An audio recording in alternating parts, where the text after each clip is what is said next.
or no snow accumulation. Highs in the Rewind. lower 30s. Welcome. Okay.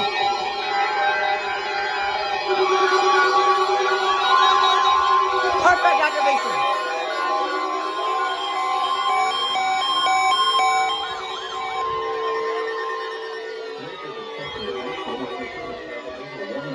WWG56 for the Mahoning Valley listening area of northeast Inland Ohio.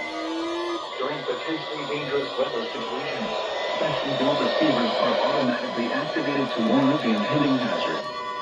Tests of these receivers are normally conducted by the National Weather Service every Wednesday between 11 a.m. and noon.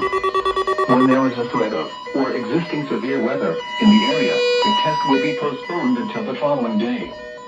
This ends the test of the National Weather Service weather radio warning alarm.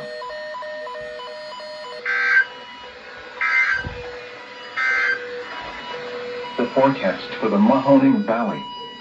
Today, mostly cloudy. A slight chance of rain showers.